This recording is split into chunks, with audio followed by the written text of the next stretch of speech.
Good evening, folks. It's Diamond with the Oppenheimer Ranch Project and Magnetic Reversal News, bringing you a magnetic excursion update Saturday, July 12th, 7:45 p.m. Mountain Time, 2025. Wildfire smoke from Canada is choking out the northern plains. We've got plenty of wildfire smoke down in the Four Corners region and northern California as the death toll rises in Texas. Keep calm. It's boom time.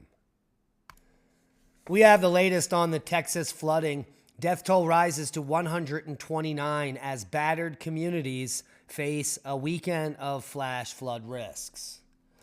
Now, local officials were repeatedly denied state funding for emergency flood warning system at Camp Mystic site, but didn't deploy an Amber Alert style warning according to a report.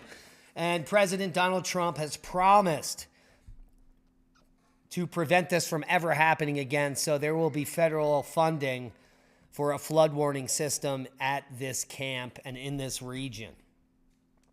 And the blame is going on Kerr County officials who reportedly failed to activate a powerful public alert system that could have saved lives before last week's devastating flooding. The Washington Post revealed that despite having the technology to turn every mobile phone in the river valley into a loud alarm, local authorities did not deploy it as the Guadalupe River swelled to record levels on the 4th of July, inundating campsites and homes and killing dozens.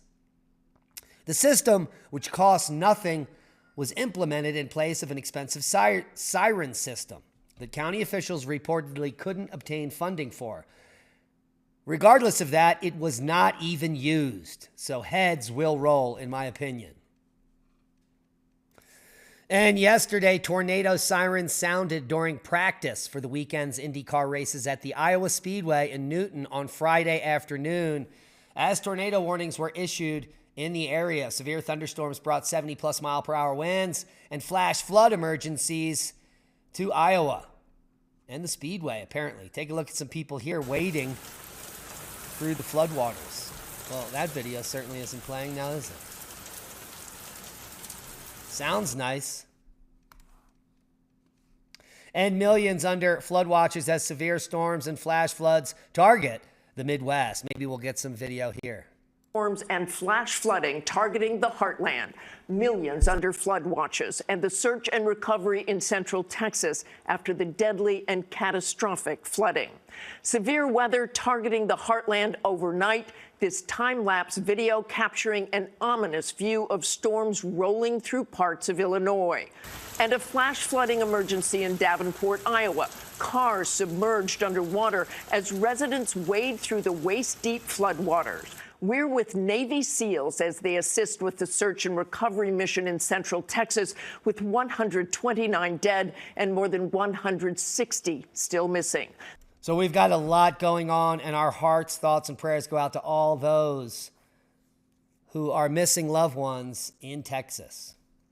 Quick look at Tornado HQ Live. Severe weather map shows 9 severe weather warnings in Colorado, New Mexico, Pennsylvania, and Mississippi. Tornado warning in Colorado in Huerfano County. And we've got severe thunderstorm warnings in Santa Fe and Torrance counties in New Mexico, Huerfano, and Las Animas in Colorado. There you can see the warnings and watches up. Come over to tornadohq.com live and get the audio alerts. Greetings from tornadohq.com. And it's just that simple. Hopefully that won't pop up as the show goes. Here we are over at the Fire and Smoke Map version 4.1, and you can see what's happening in your region. And if you're in one of these dark areas, well, I'm sure you're well aware of what's happening. It's wildfire smoke and very poor air quality at that. We have been choking out on the smoke now for days. And now the full forecast. We've got severe thunderstorms and excessive rainfall in the central U.S. with heat building in the western U.S. A cold front pressing east across the central U.S. will be the focus for areas of strong to severe thunderstorms and excessive rainfall through the weekend. Strong to severe thunderstorms may bring damaging winds, hail, and a few tornadoes, while excessive rainfall may lead to areas of flooding. Heat will build across the western U.S. with heat-related watches, warnings, and advisories issued. Heat warnings in the west, bad smoke up in the Great Lakes and in Colorado, and flash flood warnings in those areas that were just devastated. And that brings us over to the GFS model, and we'll just run it through here. Here is Sunday, and then Monday, Tuesday, Wednesday, and Thursday. Let's take a look at total accumulated precipitation, see if there's any flooding threats through the time frame. Yeah, you can see some spots here in the purple. We could see flooding through the end of next week. And in the near term, right there, it looks like Kansas and Oklahoma state line, there's going to be maybe 3 or 4 inches of rain in the next 24 hours, as well as regions of the hill country in Texas. Seismic update.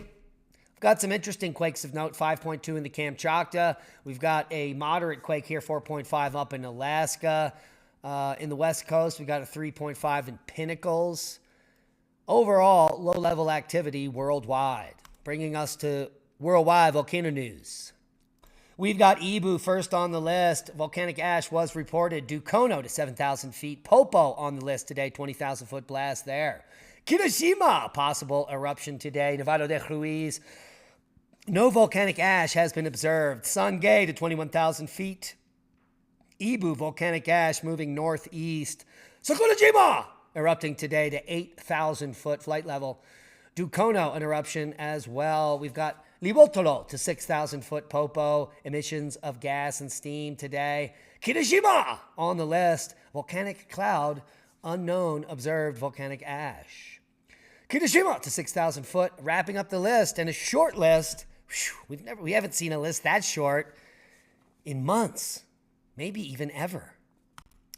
And that leads us to space weather, where we can see the sun is flaring, and that's due to some larger sunspot regions, 4136, 4138, and a new plage with some sunspots, active region 4140, turning around the limb. Although the flaring is now dropping off, there were 1, 2, 3, 4, 5, 6 impulsive C. Well, 1, 2, 3 impulsive M and 3 impulsive C flares over the last 24 hours. 3-day geomagnetic forecast showing minor G1 geomagnetic storm for the 13th, and that will be care of the coronal hole, number 63, which will be facing Earth all week. What a tweak.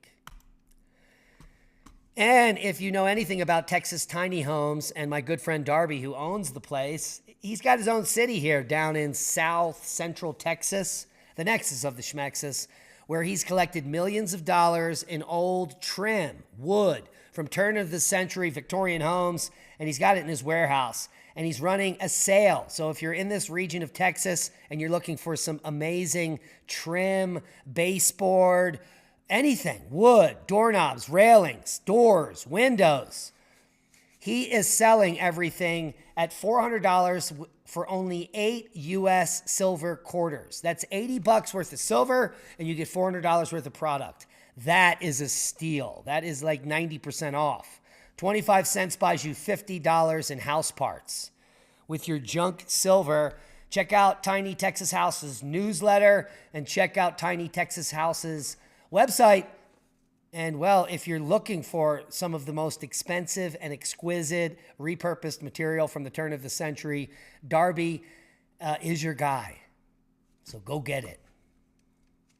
And our science show exclusively on Rumble at Magnetic Reversal News every Saturday night, 8 p.m. Mountain Time, is going to be happening in just a few minutes. The Southern Ocean Current reverses for the first time, signaling a risk of climate system collapse. Is this true? Or are they just pulling our chains? Well, Lee and I will break it all down in just a few minutes over on Rumble at Magnetic Reversal News. Join us there for an amazing 47-minute expose on the topic of disinformation, misdirection in science, and a whole bunch of other mind-blowing stuff. And that's a boom to knowledge. Hit the thumbs up, subscribe to the channel, and be safe. We love you. And that is a boom. Please subscribe. And don't forget, tomorrow, noon Mountain Time, a live Q&A on this channel, because the other night we reached the Super Chat Challenge. We have another Super Chat Challenge tonight. Hopefully we reached it But remember, tomorrow, noon Mountain Time, live Q&A on Oppenheimer Ranch Project on YouTube. So join us for a great time.